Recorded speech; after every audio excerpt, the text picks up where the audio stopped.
First off, a big thank you to everyone who took the trouble to write in with their life hacks. There are plenty of useful ones, I can tell you. So let's waste no time. First up is from John in Norfolk. Now, John tells me he's a dietitian, so he knows what he's talking about when it comes to food.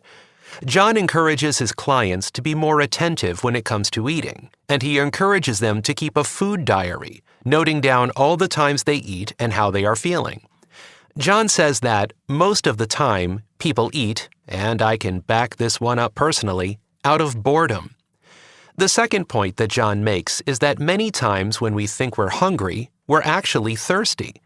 So drink plenty of water is John's advice. Finally, a third hack from John.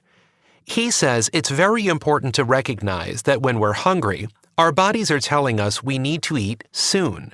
What they're not telling us is that we need to eat a lot. That's down to us.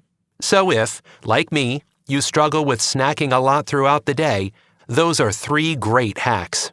Thank you, John. Annette from Cranberry. Thank you for your email. Annette has written in with hacks using dishwashing liquid. Annette says we should be making more use of this product, which we all have in our homes after all. First, rather than using powerful chemicals or huge amounts of energy to clean burned pots or skillets, Annette tells us it's preferable to apply a little of this liquid and let it do all the hard work. All you have to do is leave it for up to an hour, and then you'll find you need very little effort to make it sparkle. Oh, and Annette says that you can do the same with spills on the top of your stove. Don't risk damaging it. Just use dishwashing liquid and a little patience. Josh from Avondale also sent in a dishwashing liquid hack. Josh says it's the perfect thing for cleaning fruit before you eat it. This is because it breaks down any deposits on the surface of the fruit, and, as long as you rinse thoroughly, you will get rid of any chemicals that remain from when it was growing. And one more. This one from Karen in Maryville. When your reading glasses get dirty, run some warm water over them and add a little, you guessed it, dishwashing liquid. Rub it over the whole surface and rinse with warm water. Then you can dry your glasses with a microfiber cloth.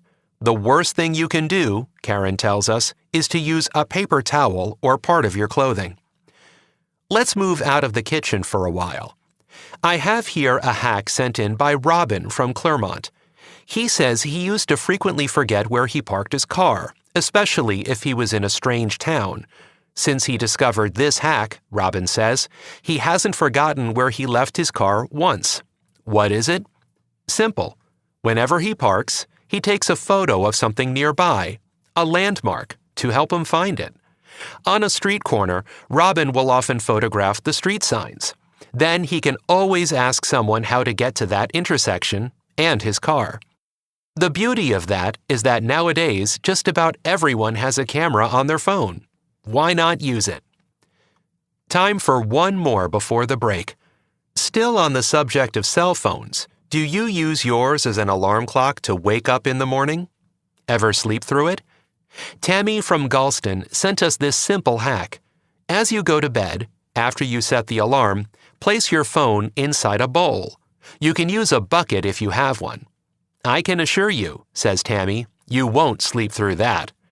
Tammy also says that the same principle can be used to amplify music from your phone if you don't have an external speaker.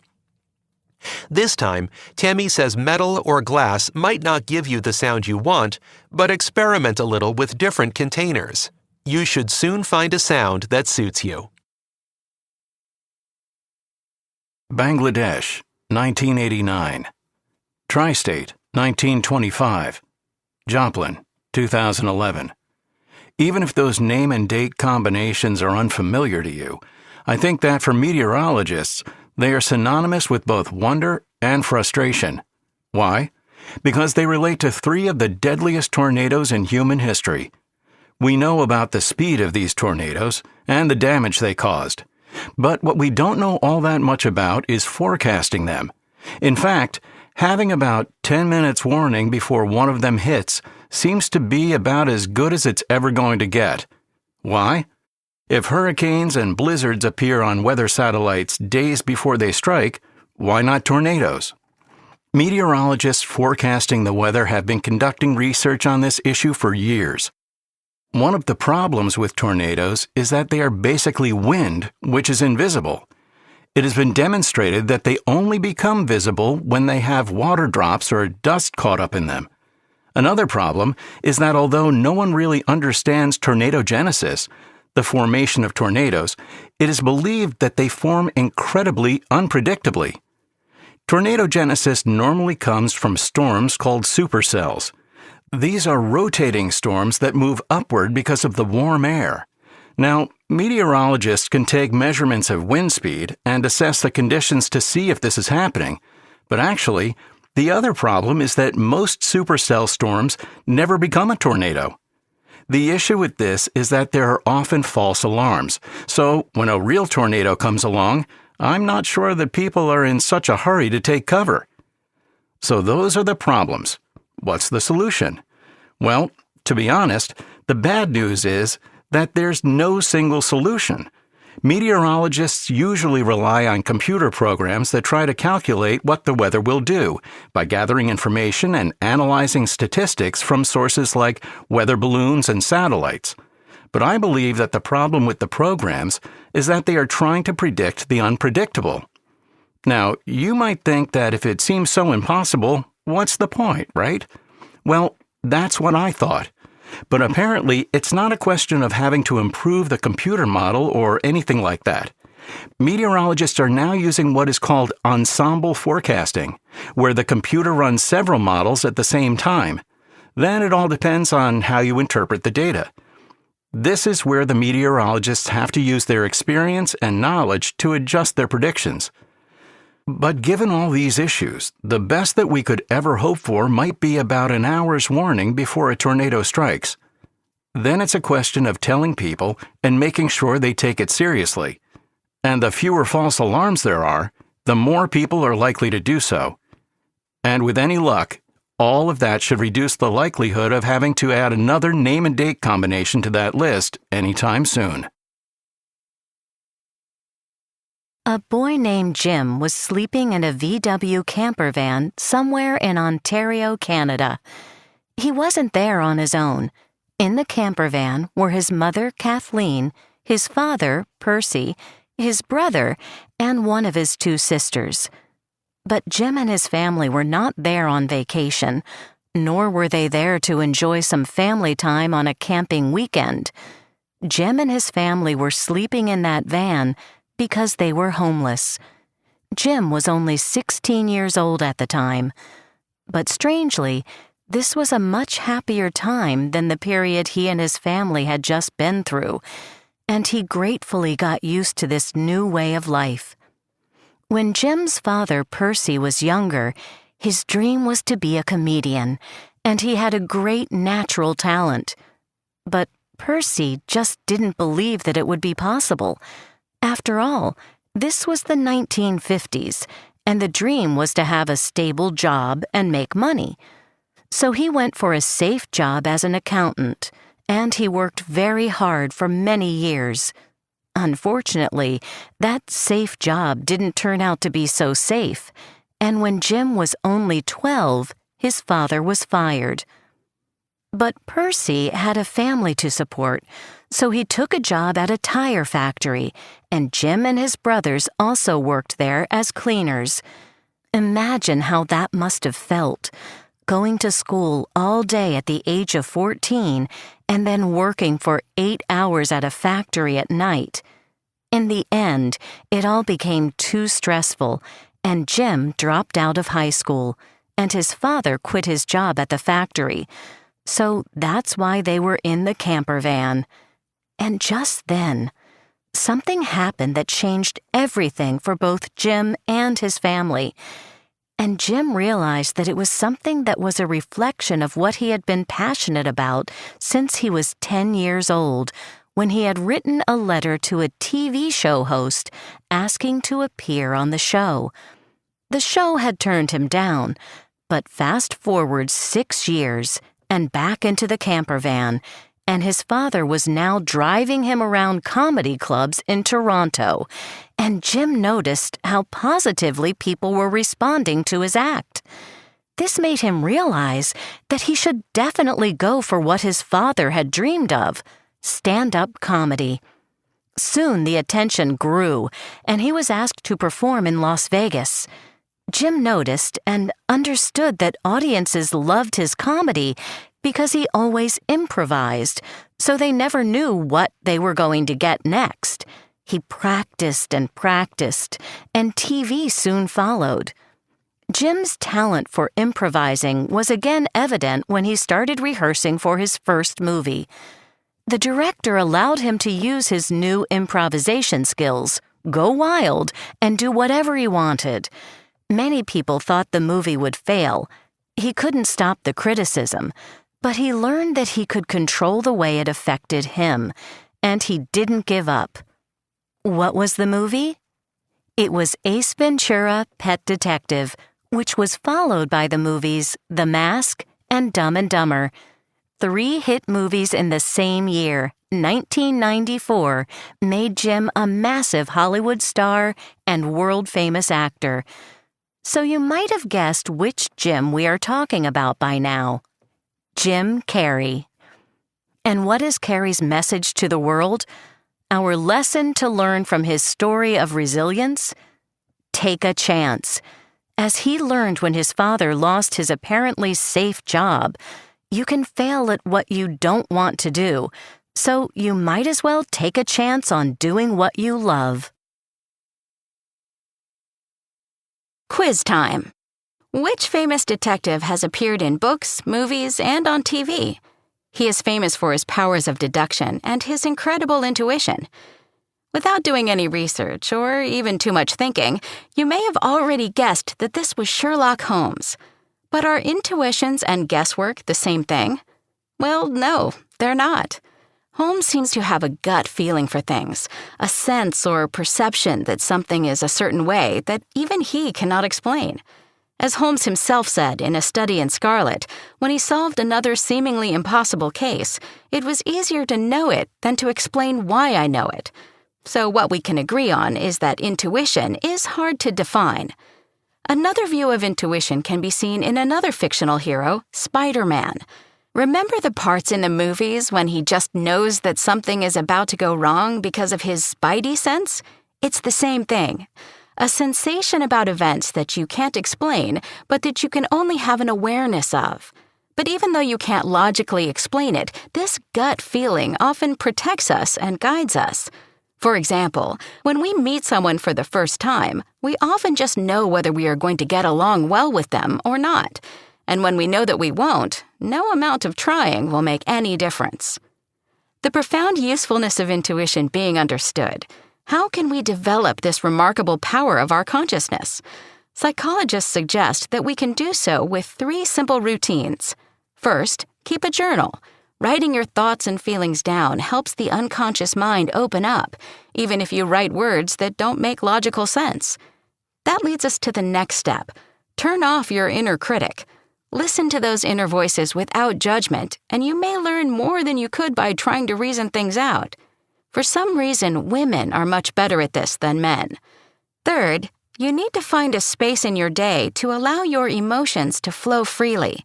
That's easier than it sounds. For example, we have all made emotional connections with objects, pieces of music, or literature, and you should give yourself time for this to happen. All 3 of these routines can help develop your sense of intuition. And if your logical inner critic still won't be convinced of the real-world worth of intuition, consider the fact that in studies, weather forecasters and pilots have more reliable instincts than psychologists and judges.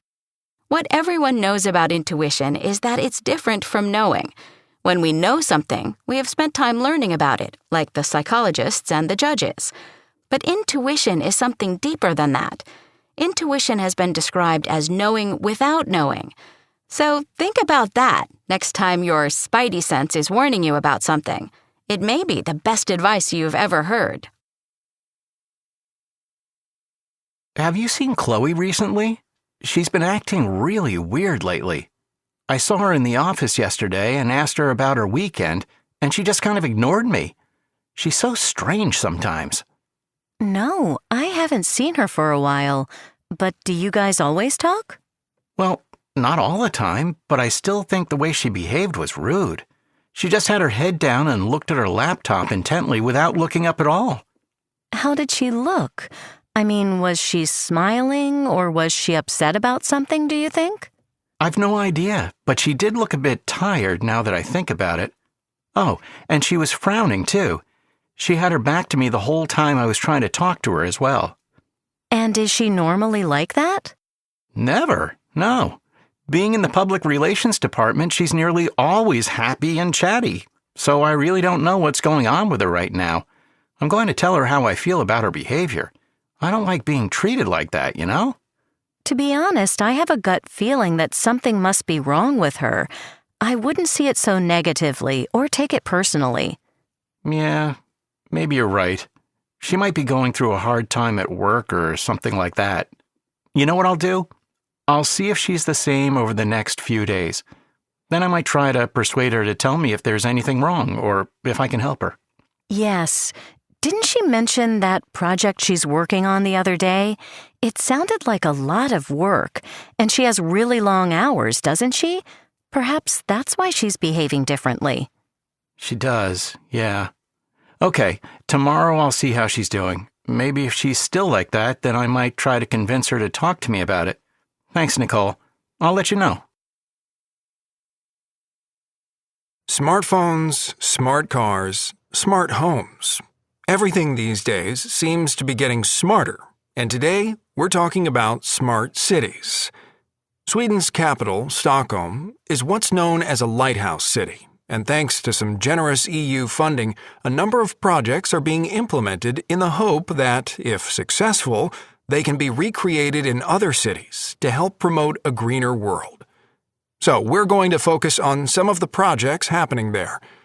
First, let's look at transportation, specifically fuel types. In many parts of Stockholm, it's now possible to buy biofuel. In fact, it is already becoming popular with both car and taxi drivers, and the plan is to have trucks and heavier vehicles using it soon. Research is also being conducted into how to make the fuel more efficient. Another area in which the city is aiming to be greener is in how buildings are heated. Over the past few years, Stockholm has been working with a major energy company to create a citywide heating system that can recycle the heat from data centers, large supermarkets, and sports stadiums. This waste heat is carried underground and can be transported around the city and pumped back, or recycled if you like, into buildings for extra heat. As for city planning on a larger scale, there are already a number of eco-districts in Stockholm. These are areas in which you will see plenty of solar panels collecting energy. Many of the older buildings in these areas, rather than being destroyed and replaced with newer ones, are being modernized to make them more energy efficient. Another important area is household waste. Stockholm's residents are now asked to put trash into different colored bags, which are thrown into large underground collection centers for recycling. It's also possible to monitor the waste that people produce, and there are awards given to the greenest people. Furthermore, this system means that there is no need for large waste collection trucks adding more pollution above ground. Something that ties all of these initiatives together is education. How can you encourage the general public to be greener? Well, in one area, local residents are given tablets that they use to monitor their own energy and water use in real time. The idea is that if the public are better aware of how much gas, water, and electricity they use, they might waste less of these valuable resources. Thank you. Next in our series of lectures on movement, we will focus on one question. Why do we dance? Why do we choose to move our bodies to music, often, well, at least in my case, embarrassing ourselves during social events? What do we actually get out of it? Well, for one thing, it's pretty good for us. Multiple studies have shown that dancing is a good way to stay fit, and many think it helps to improve our overall focus. But it's certainly not the most obvious way to get these kinds of benefits. We don't need to dance in order to have a healthy mind and body, so there must be another, more fundamental reason for doing it. I actually think most people dance simply because they enjoy it. In fact, there's a good amount of evidence to suggest that dancing does, in fact, affect our mood. When we dance, our heart beats faster and our spirits rise, too. So there's a pretty good argument for wanting to dance purely for the enjoyment of it. Another area to consider is our sense of identity. Some psychologists have suggested that dancing is an act in which we become a creator, that we use dance to prove to ourselves that we are special, unique, that we are not ordinary. To these experts, dancing provides us with the opportunity to show our personality to the world. I think you could also make the argument that dancing taps into some kind of nostalgia. It helps us remember our lost youth. We get lost in the music and are transported back to the good times from our past, the freedom of being young, a time when we still had the full energy of life. Many also see dance as a form of communication. We use it to express ourselves when words and speech are not enough. For example, many people experience the desire to dance for joy when they feel passionate about something or fall in love. Indeed, this form of communication may be closely linked to survival. It is ultimately a basic biological function. So today in the studio, we have Alex Brown, who has just written a book on conflict in the family called Conflicting Opinions. Welcome, Alex. Thanks for inviting me. So you seem to be the authority on family dynamics right now. Well, I don't know about that, but I did do a bit of research and thought I should get it down on paper, as it might help others. And I, for one, am glad you did. It's a very interesting book. Now, something you talk about a lot is sibling rivalry, and I have to say that when I was growing up, there were a few times I wished I were an only child. My 3 sisters were pretty tough to live with, so there's a great deal I can relate to in your book. The big surprise was that it's all positive. Well, that was what I wanted to achieve. Some people argue that conflict with siblings is a bad thing. I wanted to really turn this idea on its head. I guess parents always want to try to find some kind of preventative measures. It can be very stressful. Yes, definitely. Moms and dads are always looking for some kind of resolution to conflict so the family can live in harmony. The thing is, sibling rivalry is inevitable. You rely on your parents to help you survive when you are little, and if a little brother or sister comes along, it is a very real threat to the attention your parents give you. Therefore, if parents try to put a stop to the fighting at some point, they're going to feel like they've failed. On top of this, you are actually depriving your kids of a great opportunity to develop social skills. I'm not sure our listeners would agree with you. Well, for me, if there are raised voices and slammed doors, this means the rivals are dealing with the situation in an emotional rather than a logical way. So how do you handle this? I suppose the best approach is to speak in a calm voice and not add to the noise. Ask them to speak to each other rather than shout. But isn't this just theoretical? It's not always easy to put into practice. I see your point, but the problem is parents often get too emotionally involved.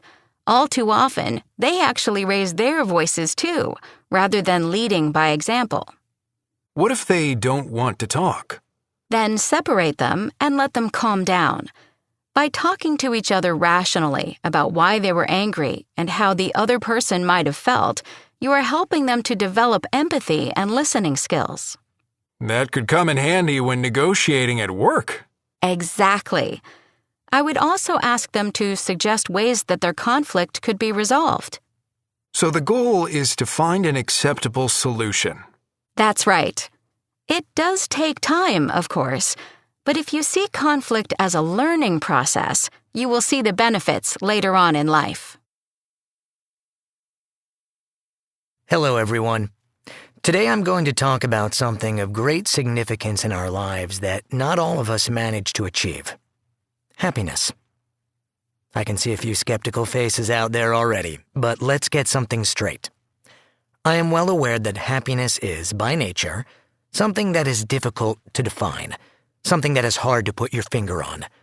I mean, what criteria do you use to assess it? And isn't everyone's interpretation of happiness different?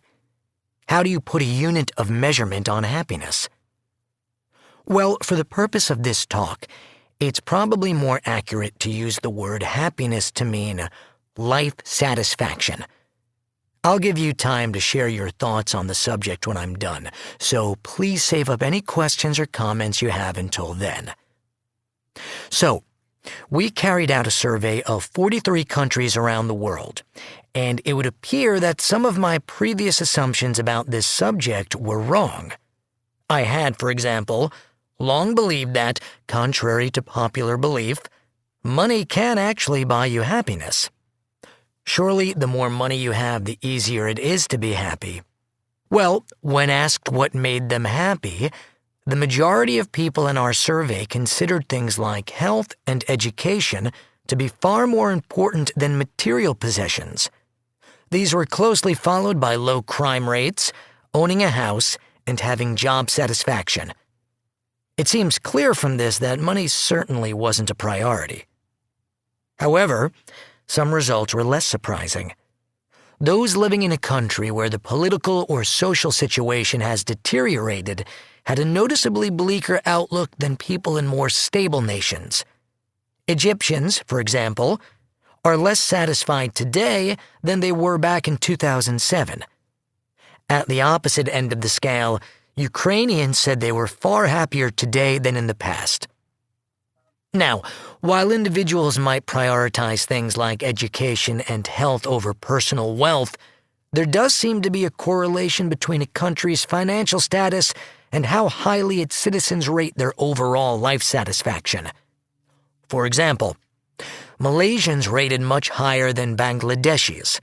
However, Germans, who are generally much richer than Malaysians, only rated themselves slightly higher in terms of life satisfaction. So perhaps the difference becomes smaller the wealthier you get. An undeniable result was that overall, Asians and Africans were the most optimistic with regard to the future. Countries from both continents saw themselves as having a higher rank on the ladder than they do currently. The results weren't as bright for people in the Middle East, where a quarter believed the future would be worse for them. Although olive oil is produced in different countries across the Mediterranean, I think the quality of Greek olive oil is exceptional, which explains why it's in such high demand around the world.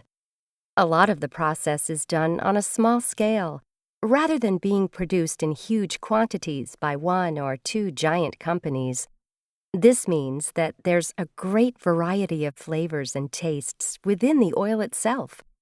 A number of different types of olives can be used in oil production. My particular favorite comes from the town of Kalamata, which has been famous for its dark purple olives for centuries. The oil has a very distinctive, slightly spicy taste. It's delicious to eat just with bread or drizzled over a salad. Many herbal teas, such as Darjeeling and Assam, are grown exclusively in India, but they're exported around the world because of the quality and clarity of the tea they produce. According to a 2019 report by the Indian Mirror, although India is the fourth largest exporter of tea in the world, around 75% of the tea produced in India is consumed in India. Indians really do love their cups of tea. Over the years, the tea industry has expanded so that global tea brands such as Tetley and Taifu are India-owned. In spite of the industry's technological advancement, Good quality tea, called fine leaf tea, is still picked by hand. When machines are used to pick the tea leaves, the leaves are often damaged. This tea is of a poorer quality and usually ends up in tea bags. That's why I never buy tea bags. It's fine leaf tea or nothing for me. Not many people my age particularly like caviar, or black gold, as it's sometimes called. I think it tastes very fishy. But then, I guess it is fish eggs after all.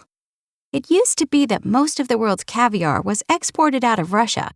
But due to overfishing, there aren't enough of the particular type of wild fish that produces the eggs in Russian lakes and seas. Nowadays, most of the world's caviar comes from fish that is farmed in other countries. By far, the largest market for caviar is China, which has over half the world's fish farms. I think it's part of a growing trend for luxury foodstuffs there. Wealthy people want to be seen enjoying the best food money can buy. The national dish of Scotland, the haggis, is such an important part of Scottish culture that it even has a poem written for it by Scottish poet Robbie Burns. It's traditionally eaten on Burns Night on January 25th every year and is hugely popular in Scotland. Best described as a large, meaty sausage, haggis is available all year round and is exported to Canada, Australia, and New Zealand, countries which have large Scottish populations. Because one of the main ingredients is sheep lung, haggis can't be exported to the USA, which has a ban on such products. Instead, it's made there by US-based Scottish companies. Personally, I'm glad there's a delicious vegetarian haggis, too. It used to be that small startup businesses found it hard to afford to export their products. After all, without a presence on the local market, how could they expect to develop on the global market, with all the costs that are involved in exporting? But times have changed, and small companies that provide an innovative or desirable product are going global faster than ever before. Look at Gelati, the company that produces non-dairy ice cream without using chemicals or additives. It launched in 2007 when people started looking for healthy, non-dairy desserts. It was bought by a big company after 3 years and is now being sold in 20 countries around the world. Some people might say that's due to luck, but success in business is most often about being able to predict what products people want before they are even aware that they want them.